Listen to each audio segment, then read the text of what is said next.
that we reconvene the Finance Budget Hearing Committee meeting. You've heard the budget is presented by the administration. I have a motion by Mr. Hobb that we adopt the administration recommendation on the budget with the proposed amendments included. It's been properly seconded by Mr. Johnson. In discussion on Mr. Silva. Why don't you follow instructions? I know he's talking to you. He had too much coffee during lunch hour. All right. Seconded by Mr. Silva. Any discussion on the budget? I'd like to say before we go ahead and carry this motion, I appreciate the administration and certainly Mr. Crutchfield for his deliberate presentation of this budget. I think it's a very sound document, and it's one that's going to provide great service to the taxpayers. Mr. Silver, any other questions, comments? All in favor, aye? Aye. Opposed, motion carries. The other business needs to come before the Finance Committee. We need to make a motion on that. We do some amendments. Yeah, I It's there. had the caveats in the middle. Yeah, and that would include the amendment that Mr. Lewis Marshall suggested for some funding that the administration has adopted, and that would be included. Everything I was think that's incorporated in that. right. That would be all incorporated. Yeah, yeah. And then the public will have an opportunity both this evening and in 2 weeks to address any issues that come up on Which is the very important. You'll have the actual document that's up for final adoption in 2 weeks, which gives the public more than enough time to peruse it and make any suggestions, comments that they care to make at that time. Okay? That concludes the Finance Committee meeting. I think I need a motion. Been moved by Mr. Okay, thank you. Nancy, where's your agenda, these sheets? Inside, no. Inside your book. Okay, Nancy, are we ready to keep going? I would like to call to order the Utility Committee meeting. President of the committee, myself, Mr. Hall, Mr. Silver, Mr. Lawson, other members of the administration. Item number 1 is to hear from the administration to continue discussing the utility lines on Twin Bridges Road. This item was brought up by Councilman Everett Hobbs, who received some concerns from area residents on this matter. At this time, we'll hear from Mr. Marcus Cannella. Mr. Johnson, I don't know what the specific concerns are. If y'all can maybe elaborate on what information residents are concerned about, I can maybe give a little bit more insight. Mr. Hobbs.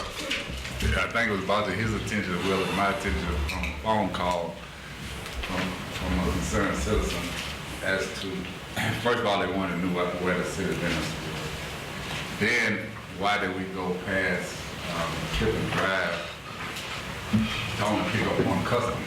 You know, that's what the concern was.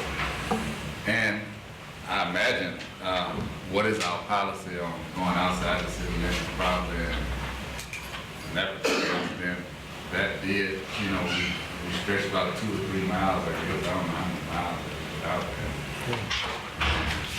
there.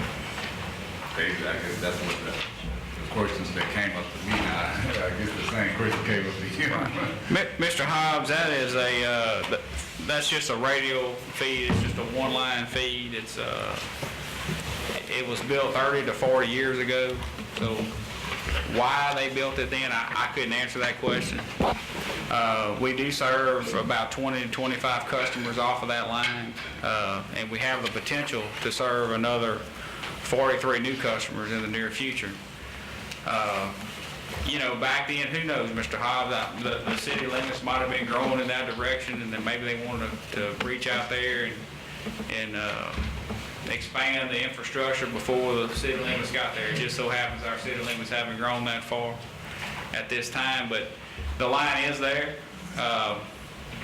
We are serving customers, and the more customers, of course, that we can serve off of that line, the better it helps on our operation and maintenance of that infrastructure. So I don't think it's a negative to have the line out there. Of course, you know, we want to serve as many customers as we can. But today, we might not build that line that far. But that wasn't a decision that was made today. That was done 30 or 40 years ago. And we have an obligation to serve those customers and to maintain that line at this time. We have electric infrastructure out 28.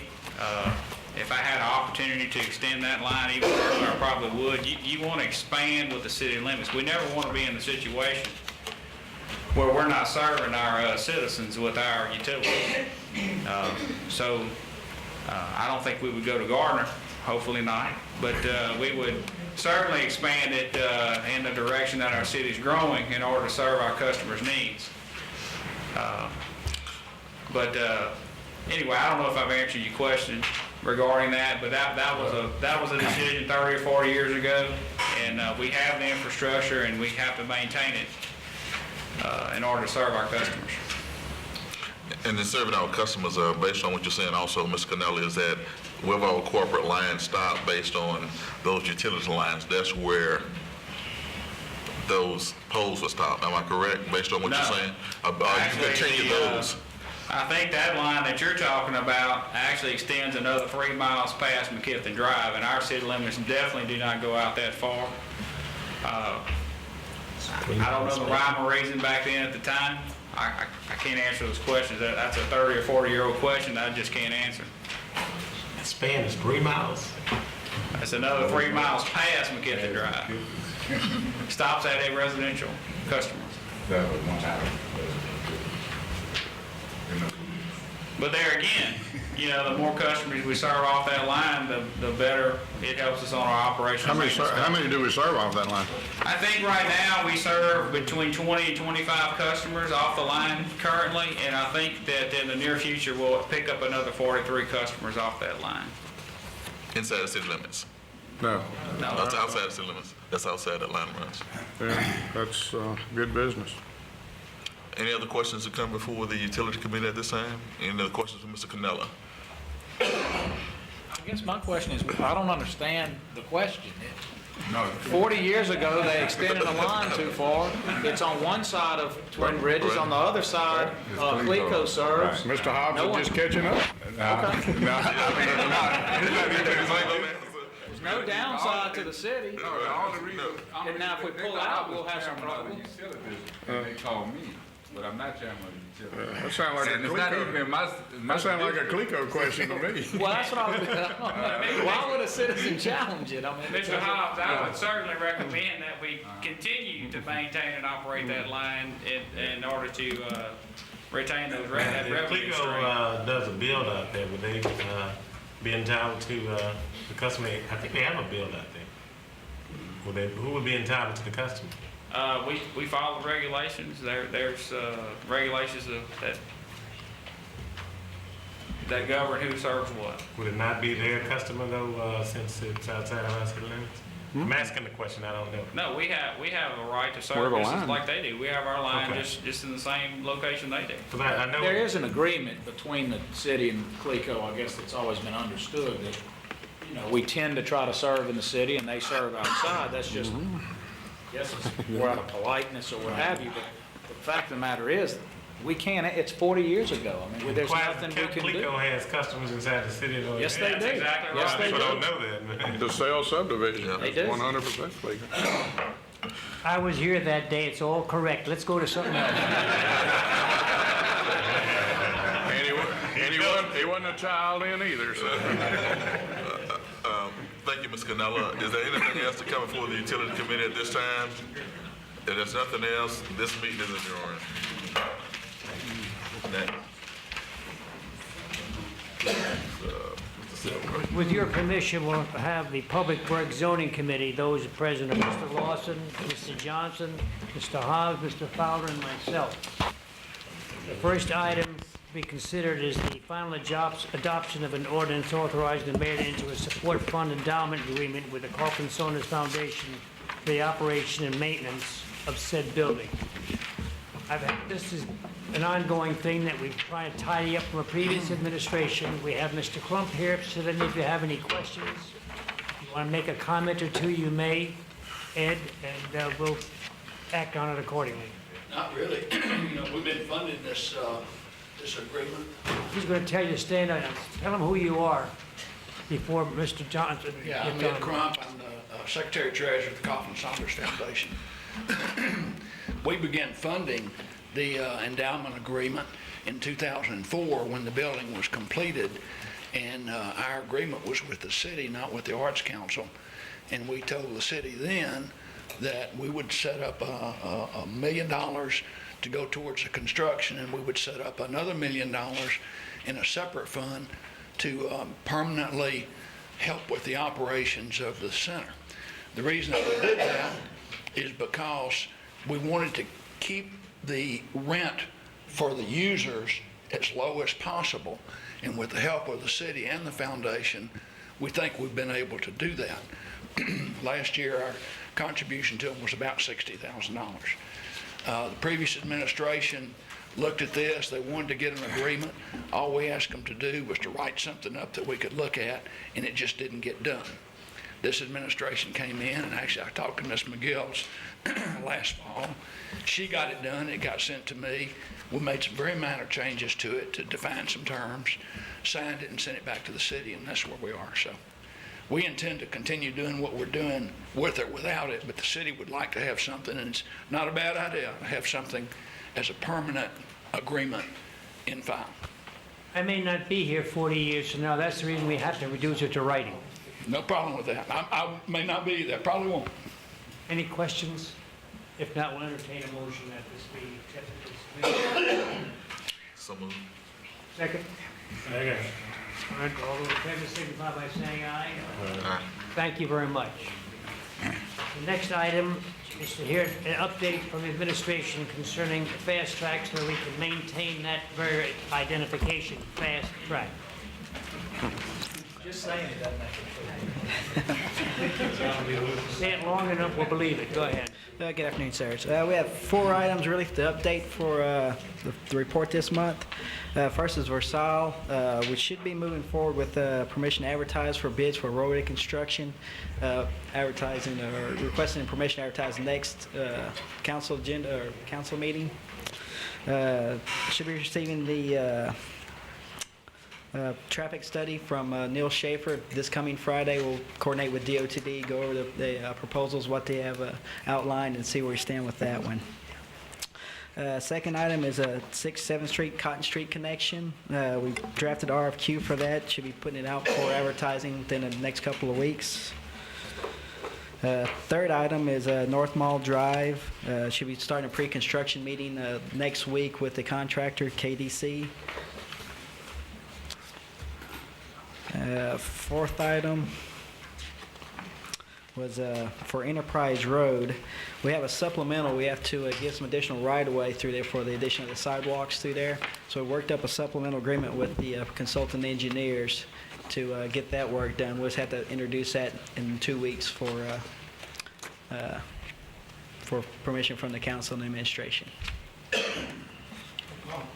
you want to say anything, Mayor, as far as where we're going? I had a couple of things from our meeting this morning, but you want to finish it, Mr. Williams? Do you have anything else? No, sir, that's all I have. I have one question. This is in Councilman Hall District on the Southern Heights subdivision, Jefferson Street and Clark Street. I think that item is printed, is scheduled to be open for bids this month, but it says that it would need a budget amendment required for construction. Yes, sir. There wasn't enough money allocated in the budget for the full construction price, or the engineer's estimate.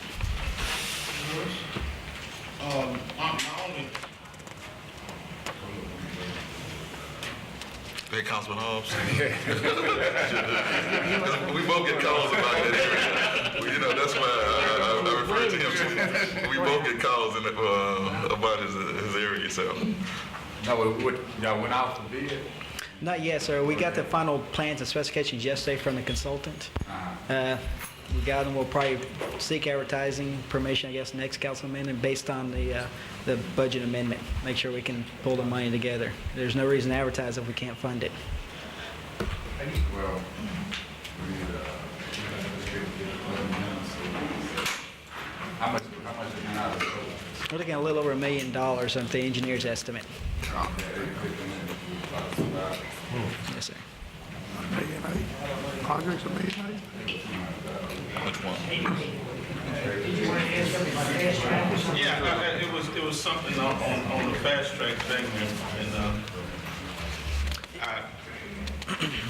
I'm gonna put it straight out. I don't know how else to put it. Enterprise Road is very, very dear to me and to the folks over there. We got a safety issue over there on Enterprise, and if we can get that really in fast track and faster a little bit there. This is a safety issue. We have children walking in the middle of Enterprise Road and it's sinking off to the side. Buses and cars and children jumping ditches. Yes, sir. We're working at the end, but, we have to run through the government steps. So. But please don't lose sight of it. No, we're not. We're working towards that end. Thank you. While you're still up, I think you sent 2 notes about some areas that had a little grave disrespect, not in reference to fast track, but I think you have an answer for that. Am I not correct? Yes, sir. You asked about the overlay of Henson Street from Texas Avenue towards Birdie Street, I think. Was the limits. Birdie Street, yeah. Yeah, we have that lined up for our next Program A. We have to renew that contract, send out for bids. We're working that up right now with the American engineers. So we got that one slated for next year funding for overlay. Birdie Street, this is the first I've heard of that one's 2 blocks. We'll see about squeezing in next year, maybe the year after that. Okay, they're just potholes, but it really would make it simpler to squeeze it over, which is overlaid. Yes, sir. By the time we get through repairing the pothole. There was a second one, too. That was Henson Bayou. Right, that was one of the 14 that was put out for selection in December of 2006. It never wasn't funded or anything for engineering, so we're kind of at a standstill. We have an engineer selected, we just don't have a contract or anything with it. Because that one is also presenting issues with trees, when the water flows down through the bayou. We've had a couple of trees to fall over. And we got folks on Monroe Street at that same bayou where their backyards are sloping into the bayou. Yes, sir. We can look at the erosion problem back there and see if we can work with the streets department. And I think that too, like with some of the other neighborhoods on the other side of say Sunset, at the end of Sunset subdivision, maybe put the outfall there. Therefore, that you can have, I understand that some of the residents along on the other neighborhood down further would like to keep it open. So I think that would solve both people's problems, both, I got to try to satisfy both constituents. Yes, sir. We can look into it. Anything else? But that's it. All right. On your overlay and your ditch closure, we're doing the budget and you got the money back in. You're gonna do it the same way the previous has been done? Well, we learned a little bit from some mistakes we made with the previous 2 years with that contract. We're going to plus up, pick up where we had some shortfalls and make some adjustments, so we should be good to go. Work on a new contract. Some of the ditches in the streets that didn't get in, you're gonna prioritize them first off. Yes, sir. Get And new ones. you look at We got a few that I know I had, in the ditch closure projects that, they get funded, they get in this budget, last budget Yes, sir. year. But Yeah. they have to sort of be at the top on. Yes, sir. I'm putting together a list to go yearly through there. It's based on needs and funding limitations, so can't do all the streets at 1 year. So. Do you have enough money to do anything else after you take care of that 2 districts? We'll see what we can manage. Yours will be all right. I'm happy. Everything is great in my district. Mayor, would you like to comment a little bit on the fast track? Just resume on that? Thank you very much, Mike. Thank you. 4 points to make about how we're going to try to approach it this year from the administration end, and I hope this helps you. The first is to use the at-large councilman to identify, justify, and move forward on the marquee projects. We have had 3 main ones, which are 6th and Foisey, Versailles, of course, Sugar House. We have talked to Mr. Lawson about what we can do to go ahead and move forward on our part, since we have a priority 2 capital outlay, which I hope we don't lose. If the governor doesn't come in and pull all those back, that could happen. In any event, there is $5 million that we could go ahead and try to commit to. I've talked to Mike about it. The problem is we're still far enough out where you get into trying to justify and tell people this is what we want to do, and then the reality of how projects move sets in. So with that in mind, at the next meeting, we would like to unveil to the council some notions about bonding and moving some of these main projects and go ahead and get those moving forward. These issues that we would address at the next meeting would include what we call the River Act, R period, I period, V period, E period, R period. Some of that you've seen in different forms that are being talked about in a whole host of ways, but it has to do with redevelopment. There's a larger scale redevelopment set of corridors that we would like to address. It includes the downtown area, but more, I guess the more accurate way to say it is the riverfront. But it also includes 2 important corridors that hook to this, and those corridors are North MacArthur Drive and Bolton Avenue. The way this works is kind of an interesting thing. If you look at the city, we'll have some maps and aerials and different things to show you with regard to that and how it fits with 6 and Foysie, and indeed how it fits with Sugar House Road too. So we'll have the beginnings of the release of that information to you for the next meeting, Mr. Lawson, and I think that is in line with some of the discussions we've had about pulling the marquee projects as the 2 at-large councilmen and moving forward. Number 2, and I'll be quick, number 2, fast track. This has been a council-driven process with the administration's help about identifying.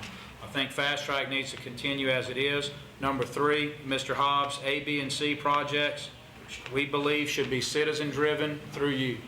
And so that'll continue to be that way, and we will have the proper money in place to do those things, and then let you know as you go where we are, so you know where you can prioritize your own projects. So that's 3 scenarios: the marquee, the fast track, and A, B, and C. And the 4th is something I talked to you about at the retreat, and Mr. Marshall and I talked about when we were in D.C., and that is, boy, I like to get to use this word. It's such a bad word for some and a great word for others, earmarks.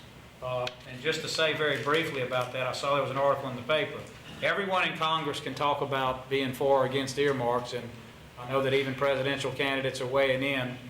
Earmarks will exist no matter what you call them until time ends or our government changes the way it does business. So if you don't want to call it an earmark, call it whatever you want. The reality is earmarks are a small, typically 1% of the federal budget that the legislators get to move around.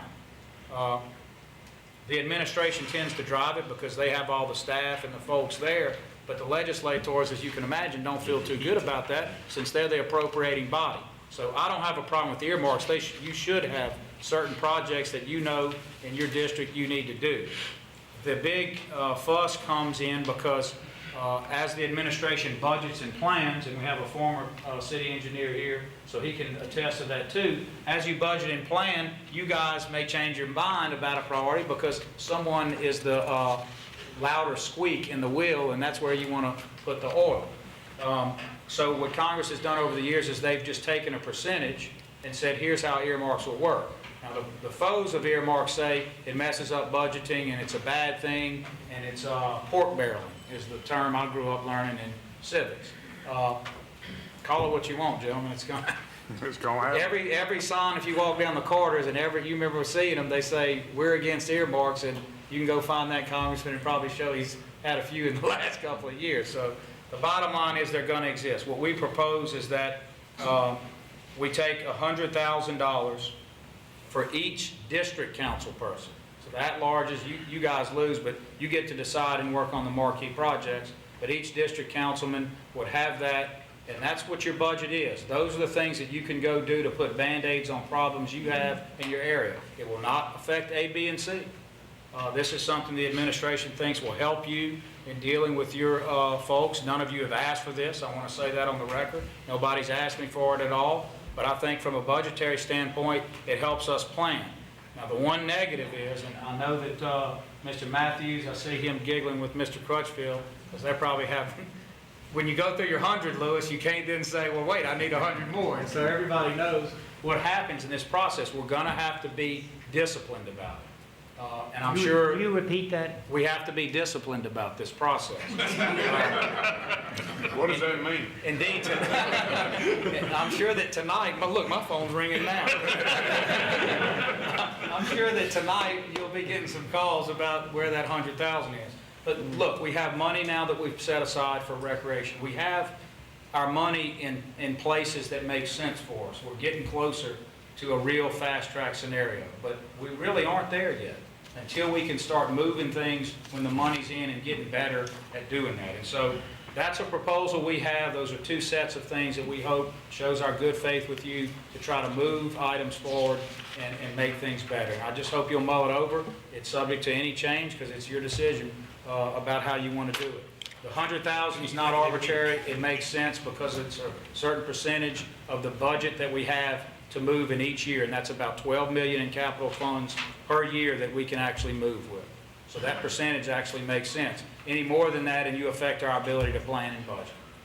Any less, and it probably doesn't. It's probably kind of a meaningless amount. Thank you. Any have any questions concerning this? Actually, two things really.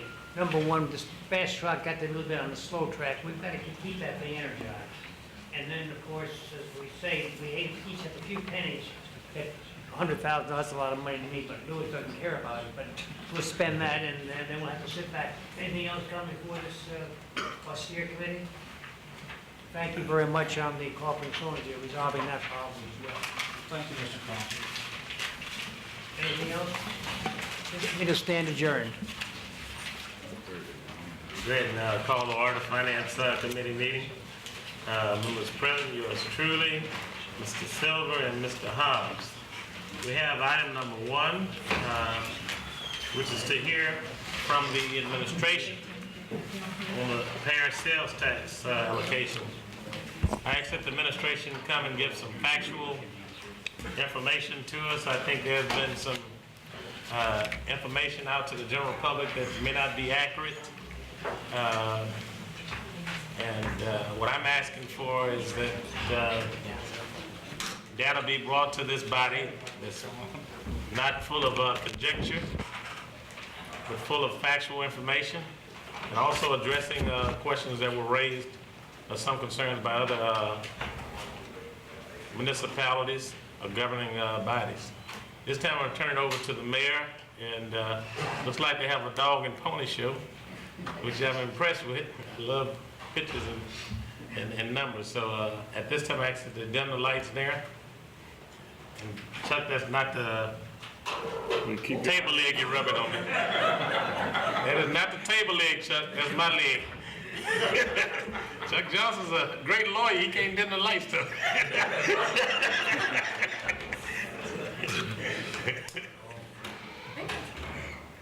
So you never do things. Imagine it's all the baseball out, be careful.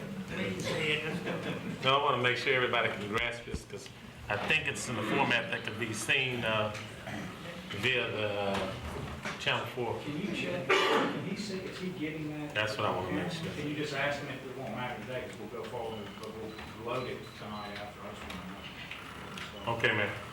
You have the floor. Thank you, Mr. Lawson.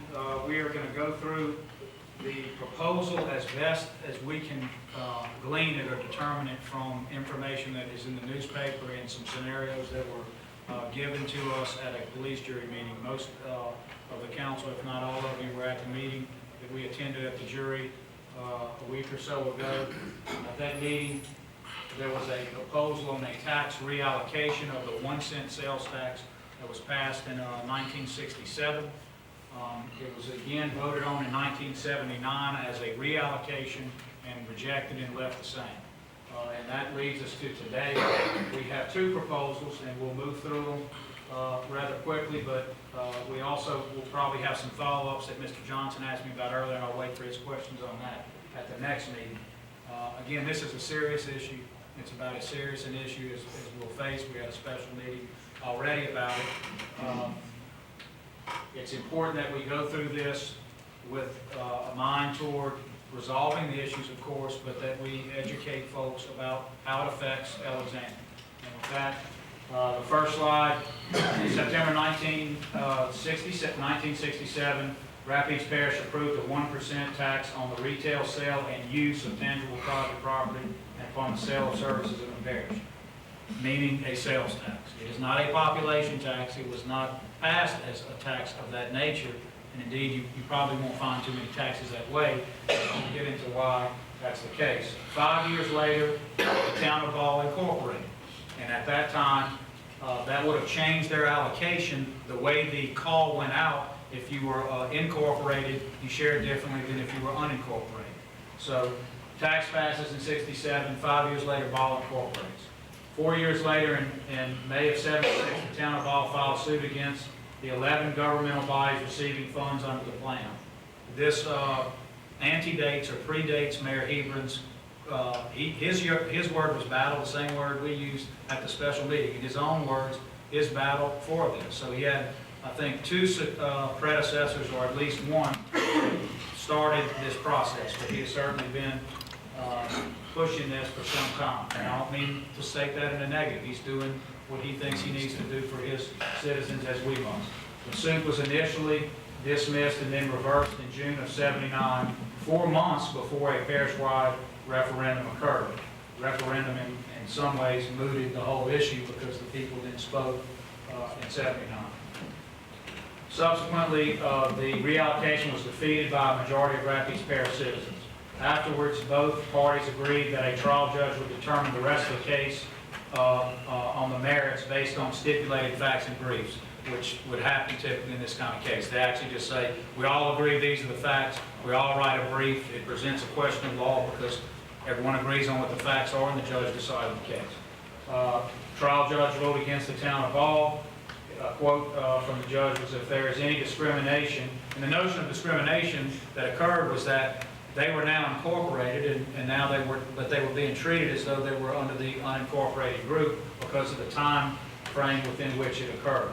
So the judge said it is due to the voluntary act of residents of the town of Ball to incorporate. This created the class. In other words, they wouldn't have been that separate class had the town not chose to incorporate. Ball looked at it as, wait, we chose to incorporate, so now we should be in it. The judge said you chose to incorporate doesn't change the will of the people when they vote. Of course, we also know that, again, people decided again in 79, some 12 years later, and did the same thing, or they left it the same. A few people decided to incorporate. The entire distribution scheme of the parish would come to a halt. And Mr. Lawson, this statement was some wisdom that the judge shared that I think that we all have to think about in a minute. As you go through this, I want all of you to remember the statement, the entire distribution scheme of the parish would come to a halt, because there are many scenarios. What about if new cities become incorporated? How would a new allocation work, and how would it address those new cities? And one big one I want to come to at some point and discuss with you, and maybe we don't do it tonight, maybe we do it at another meeting, is suppose you set up, as we heard from Mr. Linscomb and others, a plan where you redo it every so often. Well, Mr. Lawson, what happens if there's a reallocation and all the tax allocation under this plan treats Alexandria under the other one differently for bonding purposes, but all the other smaller townships, villages, and municipalities are allowed to bond under it? What happens, Myron, if there's a new allocation and the money's bonded up? The Constitution of the state of Louisiana says it's locked down forever. So if the population dynamics changed again, if Alexandria shoots through the roof, whatever happens. Now think about it if you're a small town or village that's unincorporated and you decide to incorporate. Once the new reallocation would occur, this very scenario becomes very true for everybody, because that's the end. Once the money's bonded, it's locked. And bonds are typically no less than 10 and 30, 20, 30 years. So we really have to be careful and really think about what it is we're trying to accomplish here and what it really means. Now, the good thing from our end is we don't believe that is what matters anyway. We think we can show you the case that what's happening now is the only way we can do it right now, because that's the way the contribution is set up, and we think that Alexandria provides valuable service to the parish beyond these issues. But I do want you to recall that statement. about coming to a halt. Mr. Linscomb said, I think based on the way the population has changed, all citizens that pay this sales tax need to realize, and it needs to be reallocated so that every town in Rapides Parish gets more than they are getting. All the people in Rapides Parish are paying the 1 cent, but there are only certain areas that are receiving benefits. Another statement that I want you to take careful note of, because it is the case that everyone shares in the benefit. They don't share the same way if they're unincorporated versus incorporated. But the notion of reallocating so that you are creating a population fairness, if that's the premise we're starting with, what we intend to demonstrate to you today, without taking a position, we just want to educate folks, is Alexandria will not be sharing in a fairness or population reallocation, will be actually checked so that we can't do certain things, and our citizens who contribute 60% to the tax base will actually have a value per person or per capita of half of what every other entity that shares would have. Half. By the way, the numbers we're using are the numbers they use. This isn't something that we went and created. These are the same numbers from Louisiana Tech. In fact, we based it on the report. Explain the Louisiana Tech piece in that. Okay. By law, Louisiana uses Louisiana Tech for its census extrapolation numbers as you go between the censuses that occur. So in between the 10 years, we looked at that. Census numbers, as you'll see in a minute, tend to have extrapolations that aren't always in agreement with trends, because Tech is looking at the actual trends on a yearly basis, whereas the census may look at a past history that was trending downward. When you're hitting an upward spike, and when the census cuts off, they're going to trend, you extrapolate downward still. And you're going to see some honest assessments of that, and I think you're going to see some very interesting assessments about the parish and how things work. Although some have claimed this proposal is based on population, it is our claim here, and again, not telling people how to vote or what they have to do, but if the premise is that this is a population change-based proposal, we're here to tell you that that's not what it has the effect of doing. I'm not talking to people's intent, and I think everybody's got the best intent in the world and they want to do what's fair and right. We just want to point out how this affects Alexandria. Under the new proposal, as it stands, doesn't mean it can't change, but what we've seen reported, we would receive $85.60 per person. That's what I was saying a while ago, Myron, about the half value. Everyone else receives under the new one $151.86 per person.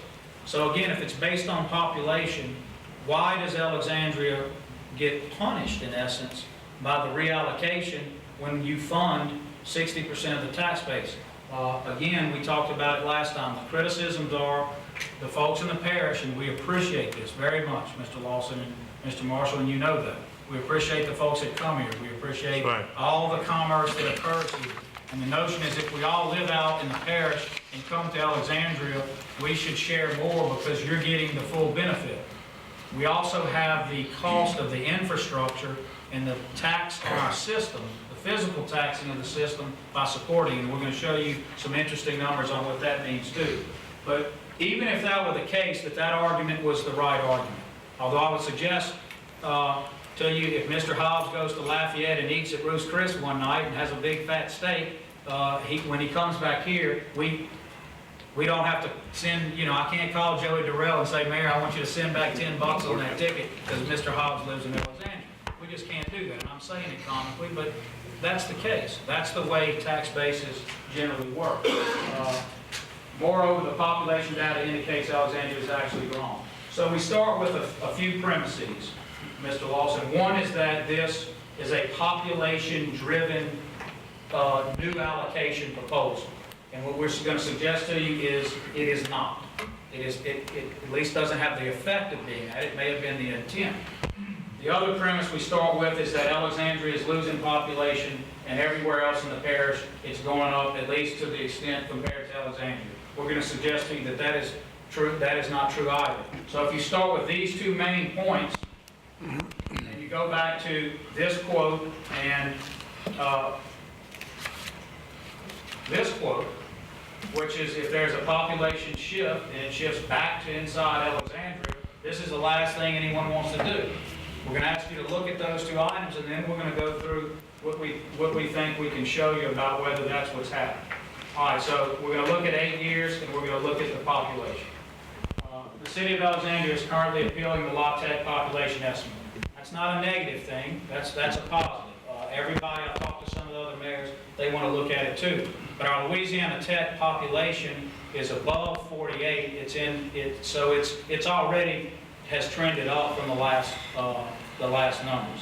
We're not appealing something where we're at 45 or 42 asking to go up. We're appealing what is already showing an upward slope. Mayor, yes, based on your statement, based on population measures, over the last 4 years, based on Rita and Katrina, did our population escalate based on the amount of people that came through this area? We believe from all the data we have that and we're not necessarily using that in this because we think it may be too speculative, right? We haven't really done that. The answer is it probably has moved up. We don't know the exact numbers. I've heard numbers from as high as 7,000, which I think is high, if that's stayed, I think we would have felt it a little more, and as low as 1,000 or 2,000. I don't know the answer to that. I think we certainly went up, not down, but I think you're going to find, Mr. Johnson, in some of the other hidden problems with numbers, that we clearly have more than what we did, and Alexandria has its own problems. Our numbers are going to be down because we misreported some of the numbers ourselves on new building and so forth, and you're going to see that, and that's what we're appealing. Right now, that appeal occurred it actually occurred the same day the story came out. I was handed the appeal and signed it at the same time I was doing an interview with the Town Talk on the issue, and didn't realize how connected they were until about 5 minutes into it. But this is where we are. Louisiana Tech indicates, by the way, everyone uses Tech. Everyone in the state is using the Tech numbers, and we're going to show you the Tech and census numbers when we come to the graphs side by side. We showed growth since 2000. Last year, Louisiana Tech estimated 48,490. Our appeal puts us at 50,166. New findings since then, we're appealing that appeal, and you had to have done the first appeal timely to be able to do subsequent appeals, would put us even higher. So that's where our numbers would be. Even if we stick with the 48 and don't go with the 50,000, even if we stick with the 48, everything that we're going to show you in this presentation still maintains and holds true. State funding is tied to Louisiana Tech population estimates, not the U.S. Census. So it is an official data source, and it is accepted for legal purposes in the state. We believe the city of Alexandria has inadvertently underreported its population for at least the past 4 years. Alexandria's population also represents a greater percentage of the total Rapides Parish population. All right. These are the Tech numbers. The Tech numbers are in this red burgundy color, and the census numbers are the blue. These are, of course, 10-year. These are census numbers out the green. So I want y'all to look at this because it's very interesting. In 1950, this is 35,000. Look at the trend of Alexandria, how it did. When we all talked the other day, Byron, if you recall at the jury meeting, I made the statement, and I grew up hearing the statement, and we made the statement at the special meeting, Mr. Marshall, that so goes Alexandria, and I think to some extent now, so goes Alexandria Pineville, so goes the parish. Well, what you're about to see is what we suggested at that meeting, Roosevelt, where that's actually true. Here's your parish numbers. Look at the way, Alexandria has moved in population. The biggest point of Alexandria was here in 1980. Now then you break down, this is within a 10-year period. These are, of course, 10-year periods. Just watch this slope, Mr. Lawson, as this slope comes around. Notice the angle of the slope with the Tech numbers. It's not a bell-shaped curve, is it? It's moving a little bit up like this. You see the trend here. We think the numbers are about right there. But let's go with the Tech numbers before the appeal. They're clearly higher than this, but even the census numbers show a sloping that's not necessarily trending down. You see how it's moving? I'm going to go forward a little just to make the point. This is interesting, ladies and gentlemen, about so goes the city, so goes the parish. Look at the parish. It did the same thing as the city, and look at the slope. It does the same thing as the city. So it's in fact true so goes the city. In other words, when the city tended to do well, or look at it a different way, when our parish has done well, Alexandria has moved up and done well. When our parish has lost population or done poorly, our city has fallen and done poorly. So we are a mirror of each other. We reflect each other. And you can look at these slopes and see that. Now look at what the census has for the parish. We didn't hear about this the other day, but they have them going straight down. But we're not using those numbers. We believe our parish is doing well and trending just like this. Back to the slide where we were. Don't they look similar? The parish and the city almost in lockstep with each other. So we've maintained roughly 38% of the parish population all the way back to 1967 when this tax was passed, all the way to now. We have roughly found ourselves between 35 and 38% of the parish population. Where is this, Yes. where are the numbers coming from where folks are saying we're losing population? They're just using the last census data? Well, Is what they're using? Or where's the credible information? Mr. Lawson, I want to be polite and nice, so I'll say it this way. Sometimes when a lawyer presents his case, you use the best numbers for the stuff that supports you and your worst numbers for the stuff that you need to go the other way. And so if one were to take the census numbers when they heard Alexandria and the tech numbers when they helped something else and use them in the same presentation, you would arrive obviously at something slightly different than maybe you should, and I don't know that that's what's occurred. But I do want to make this point now, in case we run short on time, because we need to make this point. The notion that the unincorporated townships and villages will work out in this scenario and do better is not true. The only way that that has been proposed under what was reported in the newspaper is by an artificial cap placed on Alexandria. That artificial cap is to place us locked in 17% no matter whether we grow or not. Well, that has the effect of allowing, in case our population is where we say, and in case other places are where they really are, which is lost numbers, and you'll see that, they actually would lose money in this. But what is being promoted around the parish is that everybody wins but Alexandria. And that's just not the case, ladies and gentlemen. I'm going to suggest to you at the end of the day, because so goes the city, so goes the parish, it's not a wise thing for us to do anyway. And we need a lot of time to think about this rather than a quick, let's try to get this on an October election. And people are hearing all kinds of things. We'll stand this up to anybody and show them these numbers and ask them to refute what's in them.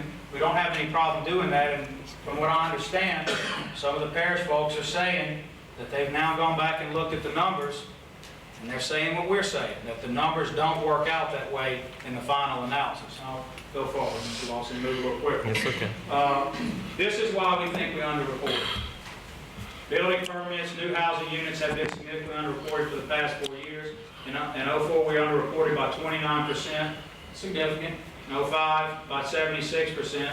This number is very high. We want to check into that and make sure, but it looks like that's the case now. In 06, by 32%, and in 07, 52%.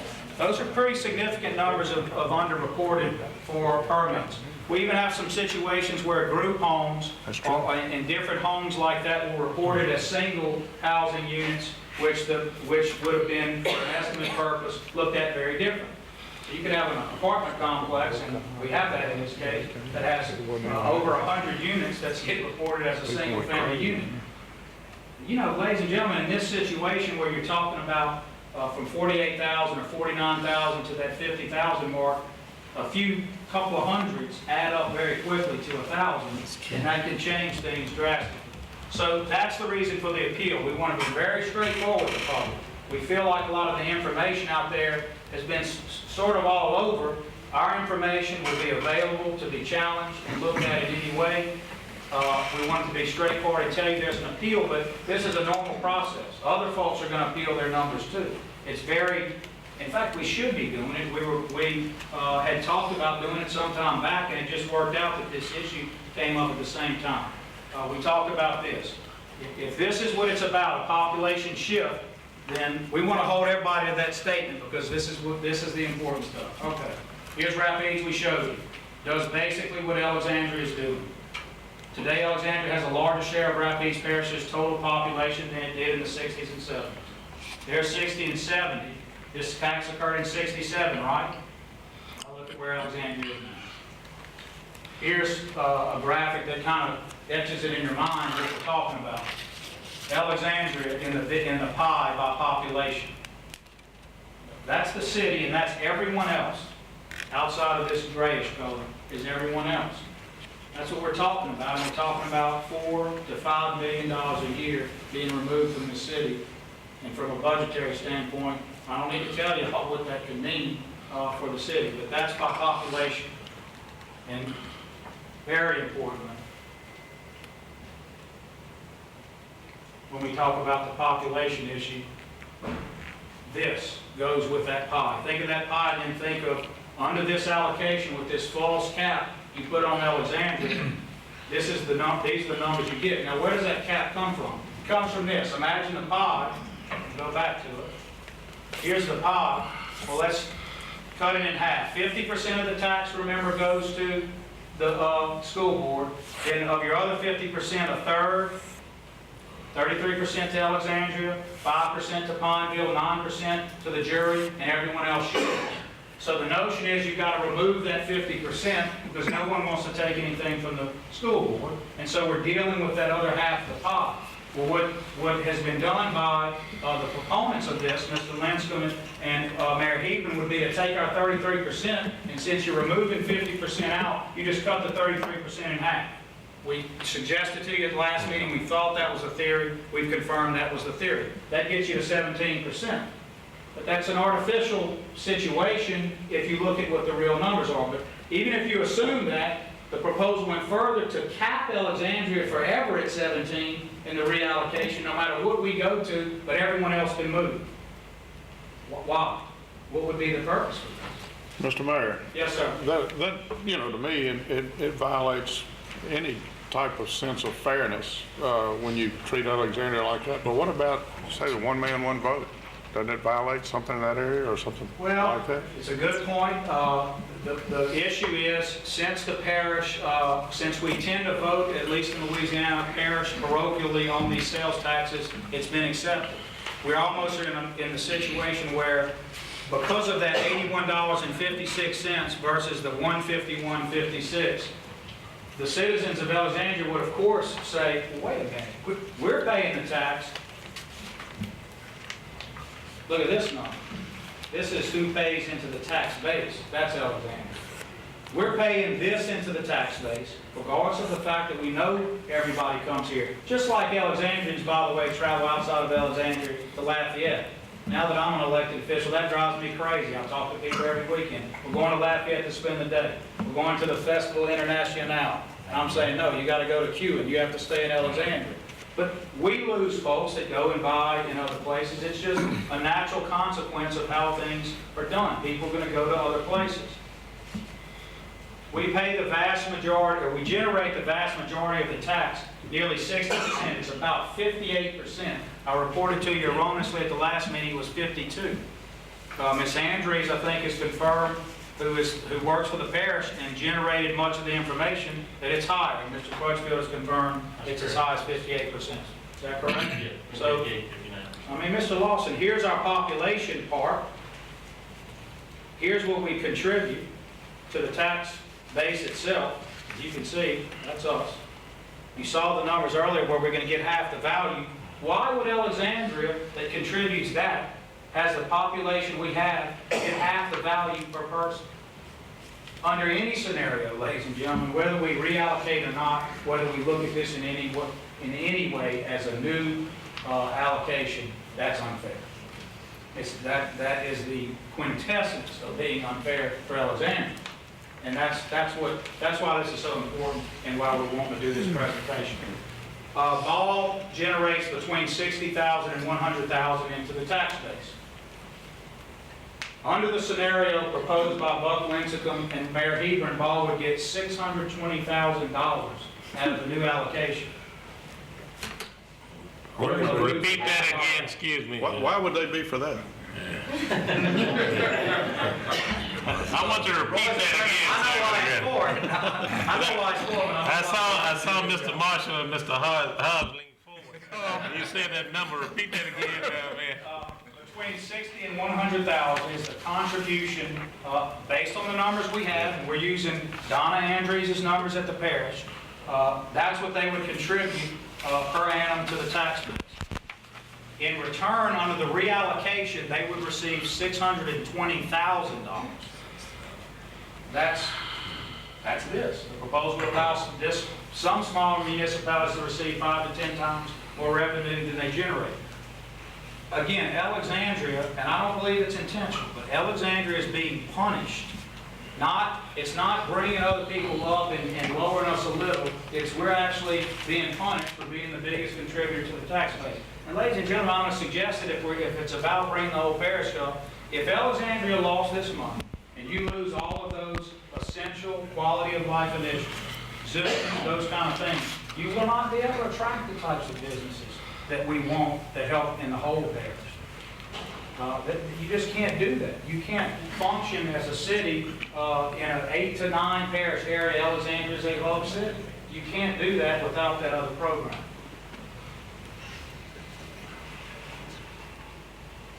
And that's back to the number I keep telling you. We will receive half of what we generate. Alexandria, which generates the majority of the tax, will receive less than half of what it generates.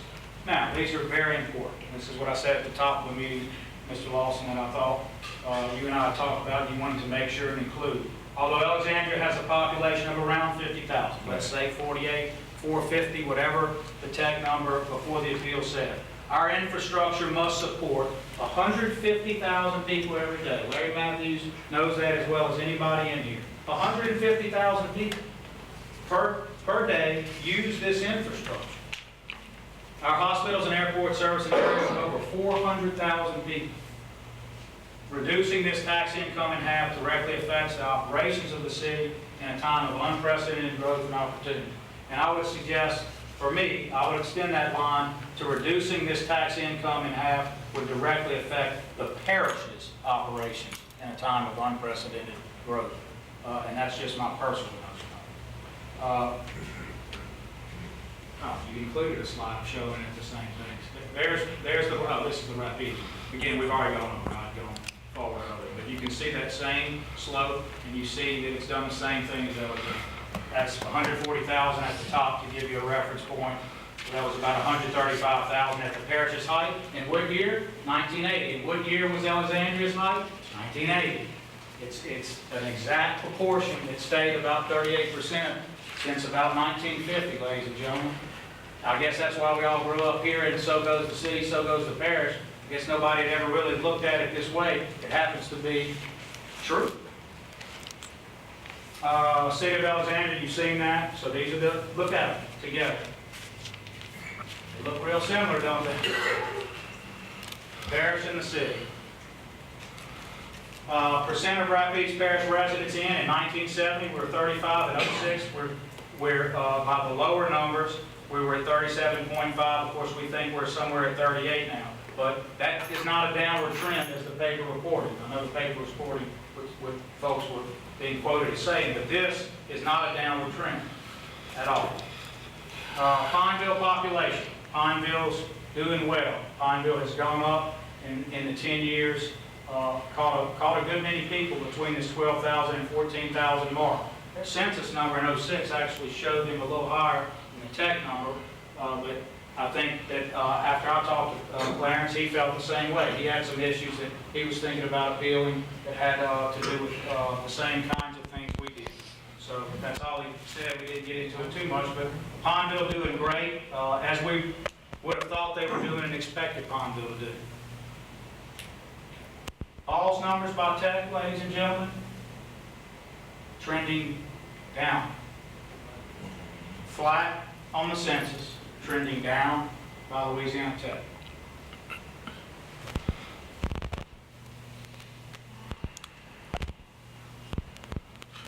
Mayor Roy, one of the things you talked about in your discussion and had Nat mentioned is the tremendous loss to the city of Alexandria so far as revenue is concerned. Yes. Can you state that for the public at large? We just went over the budget today, so it was a great timing for all this. The budget ended up being about $58 million. It's a $60 million budget. We were looking the other day before we actually saw those final numbers. 35 million of our budget goes to employees, and we highlighted that today. And if people are watching the earlier meetings, they'll see when we pointed that out. So take out the 35 million of employees, that leaves you with $15 million that we operate all these services. Now, this is apart from our capital budget. That brings us above 200 million. But remove the capital budget, talk about the operational annual budget, remove the 35 for the employees that benefit everyone, certainly well beyond the city limits, and you're talking about 4 or a little above 4 million of that remaining 15. That's 26%. 26%. That's a sizable chunk of change. That directly affects the programs we highlighted earlier. So you're left with a terrible choice, or they're left with a terrible choice, and you cut non-essential services. And what exactly does non-essential mean? Is the zoo non-essential? Here? How do you choose between them? We have pay plans for the fire and police. Are those non-essential? But are they more non-essential than, say, cutting the existing employment apparatus as we currently have? Those are the discussions we'll be having. Or do we have to look at all the other things that we do? And some folks have said that I shouldn't make this statement, or this sounds threatening. It's not threatening at all. As a mayor, do I cut the citizens here and their quality of life programs for their children first? Or do I have to protect the city first and foremost? Isn't that my fiduciary responsibility, and look outside first? And if that means all the services we provide, and we talked about that, and there are tons of them, and they're 7 figures. What we provide parochially out in the whole parish. What do you do as a mayor? It puts me in a terrible position because I believe in regionalism. And I know all these other mayors do too. But that's where we are if we're talking about $4 million. If we're talking about $4 million, that's where we're at. And they're talking about that 4 million, would these be immediate cuts if this proposal was to pass? If this proposal came in October, we're coming to you before a major budget amendment saying we have to stop everything we're doing, and the budget we just may be sending to the people to be passed is not going to be the budget. Be out the window. We would be committing malfeasance to even, we're really in a precarious situation right now, Mr. Johnson, because we're proposing a budget to you with folks saying that this is going to happen potentially in October. Now, we feel confident that people will think very hard about this, but again, I can't suggest what people should vote or how they should vote or anything. I can only show you that these are the numbers. This is Ball. Here's LeCount. Pretty static. That's great. They're doing great. Boyce, look at Boyce, doing great. Growing, and Boyce needs our help. They do need our help, and we need to be able to do more intergovernmentally to help Boyce, and we are committed to that. Mayor, with that said, in your next presentation, can you show us in another presentation what we provide for other communities within Rapides Parish? Yes, and we didn't do that today because, Mr. Johnson, we're trying to soft pedal this and show people that we just want to, we're not trying to make this a hammer or a threatening thing at all, and that's why we didn't do it today. In any event, Boyce, Woodworth, look at Woodworth doing great, trending up. Cheneyville has remained pretty flat, but that's a good sign over 6 years.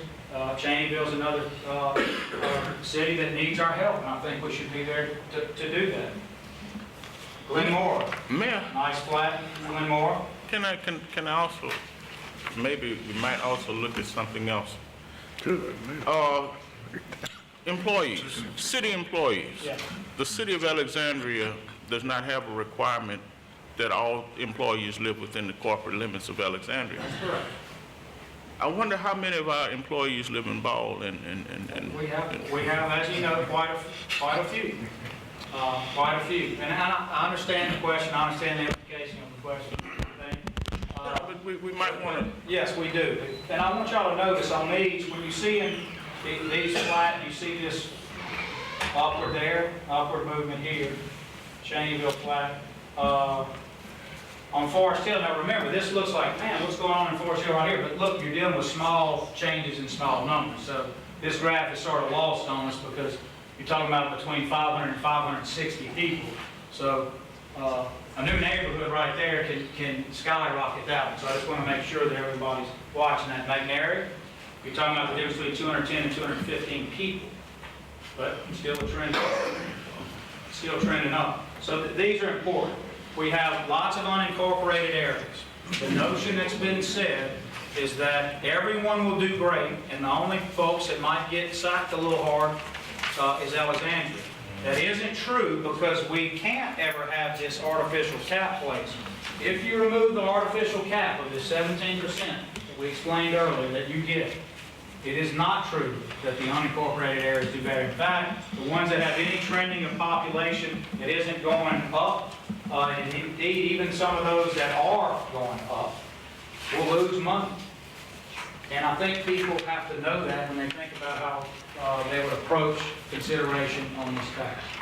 And that's very important. One of the mayors that was there the other day asked, could it be this simple? And the answer is no. And these are the numbers that justify why we make that statement with some degree of confidence. It's not that simple. Your parish and Alexandria look just alike, and they have since 1950. Just alike. Same trend, same trend. 38%, it's remained static for over 50 years now. And that's important for us to think about when we talk about a reallocation that happened in '67. There's a vote. In 1979, 12 years later, after all the smoke had cleared, there's another vote, and the folks looked at it all and they made the decision they made. These are the numbers. These are the numbers that Ms. Andrews has provided to the parish. They don't change. That's the presentation on that. I have another presentation that dealt just with the case that occurred back when there was a lawsuit. It's real short. Y'all can we can do it at the next meeting if you want, or y'all can do it now. But this is just an idea, Mr. Lawson, of why this has to be approached carefully. We think with some degree of thought. We think, again, if you reallocated in October, if that happened, first, the numbers didn't make any sense to us, and we knew that. Now we've gone in and seen why. But even if you did that, then you could lock down through bonding, and that's what any municipality would do. If you received a better stream of income, you're going to bond that money up. So the notion that you can then, as Mr. Linscomb and others suggested, reallocate every 10 years when the census comes out isn't true.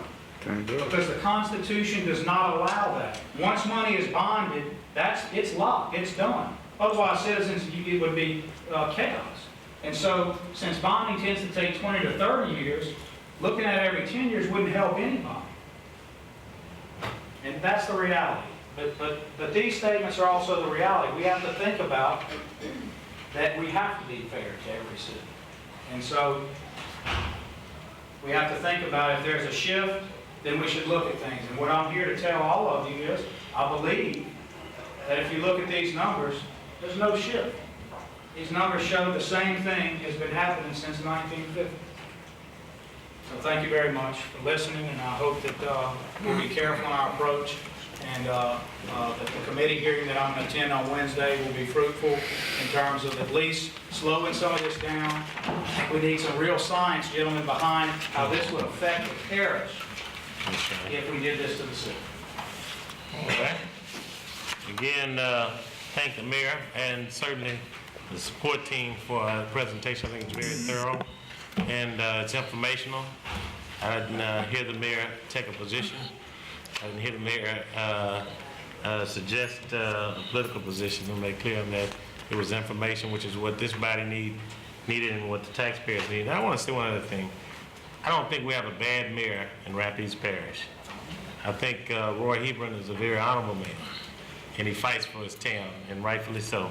I just think somewhere in between all of this, we need to continue to support, as you alluded to earlier, expand our non-governmental relationships with the other municipalities to see how we can further our relationships. But I don't think you build a neighborhood by utilizing your neighbor's lumber.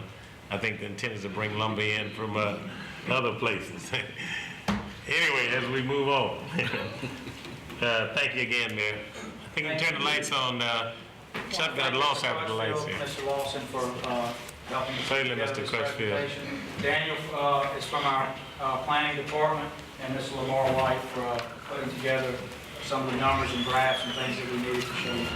You do know I didn't think that you and Mr. Crutchfield did that video presentation.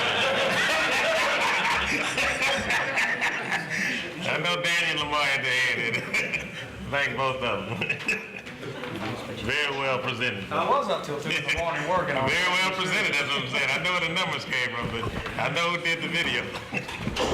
Okay, any questions from anyone in the audience on what you've heard? Any questions from any council? Mike, I'm surprised you're quiet like that. All right. Okay, if not, we'll go to item number 2. Any other business need to come before the finance committee meeting? Hearing none, is there a motion to adjourn? Move, second. It concludes the finance committee meeting. That was it, Jeff?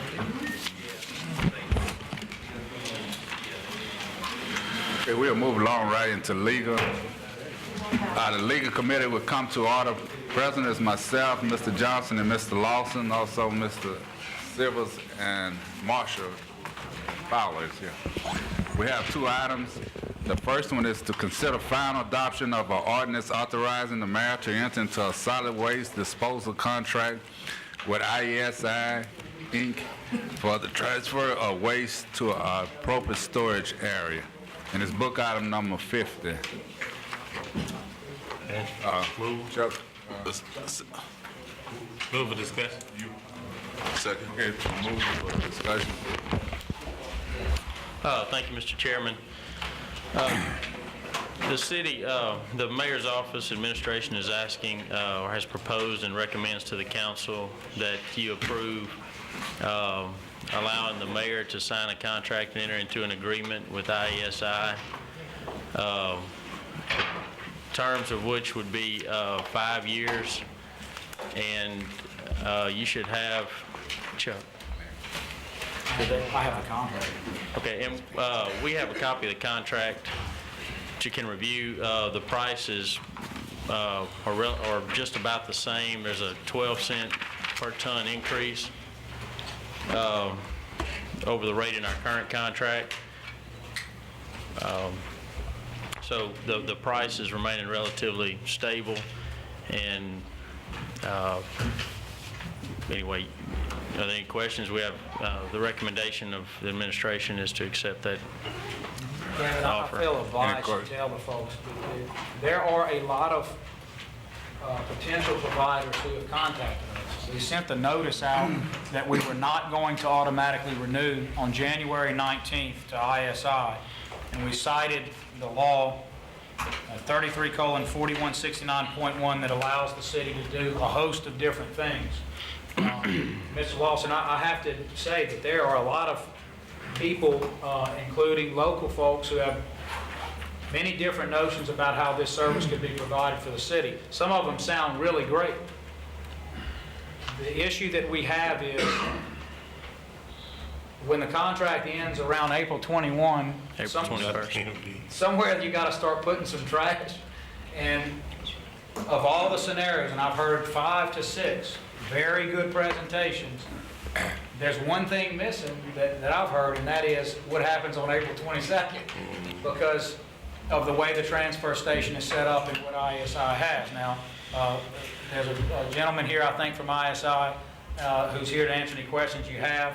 I've had one meeting with him, which occurred, I think, last week, and I know Mr. Crutchfield's been meeting with him. We don't have any problem doing whatever you would ask. I know that there's some notions, well, let's do a short-term agreement and RFP it to see what people can do. Most folks that want to do things, I think, would do it really based on the back of a contract. In other words, they'd go get their financing and those things based on a known agreement with the city. I mean, I guess that's what everybody would want. I mean, IESI wouldn't be in support of that? I don't think ISI would want to give us a month-to-month agreement at the rates that we've negotiated, which are as good as I've seen anywhere, given what fuel cost and everything is done, if that were the case. Now, it's committed to your discretion, gentlemen. It's one of those issues where we wrote the letter, and I'm sure they didn't like getting this letter. When Mr. Clavo got it, I see him smiling, because this letter was intended to say, we want competition. We want to see what it brings. But what it brought to us was a contract for 5 more years when fuel has changed dramatically. That's the same contract we had. So, my So the decision notice was making on out it is, since, that's where the I'm. notice was out since January? Yes. And we were getting calls before then. So there are 5 or 6 groups that were in a position to do something or not do something. Now, I guess the one criticism would be, well, why not have gone out for the RFP in January? But when you know, as you know, what the law is, with the DWIT law that says no new this within so many feet and all, you have to just look at who can accomplish the goal you need. Now, I think there are a lot of folks that feel like they can accomplish a goal, but they're how many days from being able to? I spoke with everyone who had contacted the mayor's office, the different groups, and none of them would even, and you know, they're going to err on the side of doing it quicker, and none of them would commit to anything less than 180 days, and we have 14. That's where we're going, gentlemen. That's a long and short. Move. A second. Okay, it's been moved and second. We refer it to the full council. Item number 2, thank you, Mr. Kirschfield. Thank you. Item number 2 is to consider final adoption of an ordinance authorizing the mayor to enter a professional service agreement with John Dragner, Esquire, to assist in the litigation of the Clico case. Book item number 51. Thank you, Mr. Hobbs. Mr. Dragner, members of the council, is an attorney with the law firm of Miller, Bettis, and O'Neill in Washington, D.C. He is a 1978 graduate of George Washington University. He practices in a firm that has approximately 20 to 25 lawyers. They have clients in 42 different states. They specialize in representing municipalities against investor-owned utilities. They do not represent any utilities which are publicly traded as is. I've prepared a preliminary draft of a professional services agreement. I don't believe Mr. Hobbs has had the opportunity to review it yet, but I will hit the highlights for you. The scope of services which we seek from him as a professional will be to assist the City of Alexandria in analyzing and reviewing any potential power supply agreement with CLECO or any related contracts currently proposed under the federal mediation. Secondly, to assist the city in any litigation of any claims arising out of the pending litigation styled City of Alexandria versus CLECO, docket 05-1121A. That's the suit that we currently have pending in federal court. And lastly, to provide any trial and/or appellate advocacy services before the various courts and/or administrative bodies as needed to protect the legal interests of the city. Now, as we stand here today, gentlemen, the mediation process is still continuing. But what I want to do is, in the event that the negotiations fall through, I don't want to wait these last couple of weeks and not have the complete team that we need to have in place in the event that we do have to go to trial in this case. I'll be glad to answer any questions you have about Mr. Dragner. Gentlemen, this man is the foremost authority, I would say, in the country as to the necessity to related litigation. I think he'd be an asset to our team. I so Any moved it questions? in. A motion, need a second? I need a second. Second. It's been moved and second. Okay, we will refer this to the full council. Okay, I have one other item, and I'm gonna have to go to the president. But it's sort of, we really need to get this one going, because it's sort of deadline. It's a resolution authorizing the legal division to seek declaratory judgment as to the enforcement of LSA RS 2847-8B, prohibiting placing of community homes within 100 feet, 1,000 feet of one another. It wouldn't be a problem. I certainly move, and I want discussion second. from the city attorney, hopefully, on that, the office administration. Well, gentlemen, at this time, there are a number of companies, as you know, who are trying to locate group and community homes in the Alexandria area. There's a particular state law, it's Title 28, that Mr. Hall referred to. That law requires that there be at least 1,000 feet distance between two of these homes. Several of the companies who want to locate in Alexandria have written the mayor, they've also written myself threatening legal action. They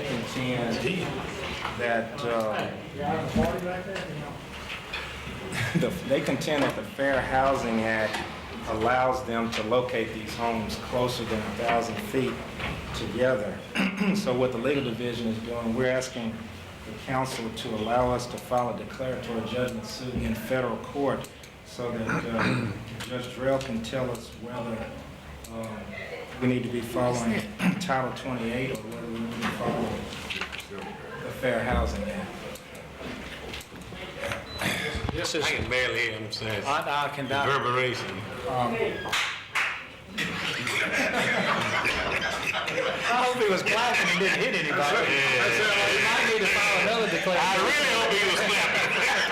All he was clapping. It's like Sister Marguerite. Whoa. You didn't hit him, did you?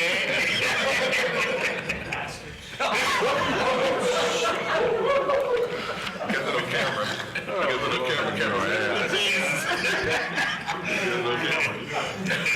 There'll be another declaratory suit filed. Hope civics class not watching. They call this one an interdiction. Mr. Lawson, as Chuck was saying, this is, I think he spelled out, it's a simple, straightforward resolution. We need to. We're getting it either way, and it's an important issue. No one wants to discriminate. The 1,000-foot rule, ironically, was designed to prevent clustering because when they were deinstitutionalizing all of these places, the notion was to put people out in the community so that they could have as regular a life that they're entitled to just like anyone else. And so the department actually sought the passage of that law at the state level. DHH actually sought it to prevent what would in essence be reinstitutionalizing folks by having the homes close together.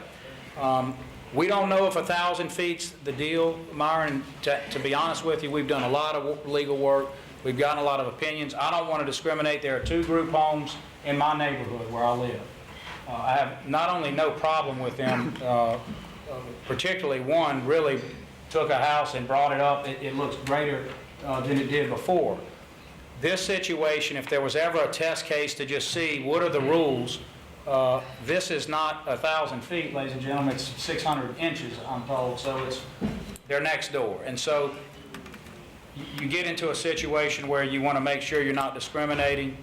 We were served with a letter, that threatened a lawsuit against me personally, taking a personal damage suit against me and the city under the Civil Rights Act, and including all the folks at planning, James and everybody else for any decisions, and punitive damages. Well, that tends to get your hair up a little bit. I thought, well, the council will certainly indemnify me, but of course cities don't have to pay judgments, and sometimes when I make them mad, they might leave me out there on that one, and then they come after me personally. We got some negotiations.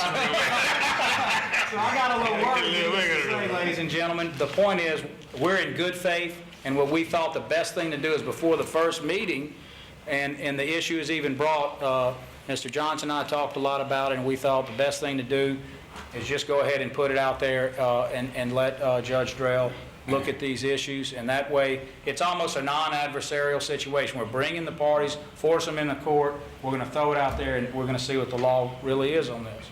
Absolutely nothing wrong with a good understanding, and that's what we're seeking. Well, we have them next door, and we have them across the street from each other in our area, so it's Good understanding. very much in favor of this.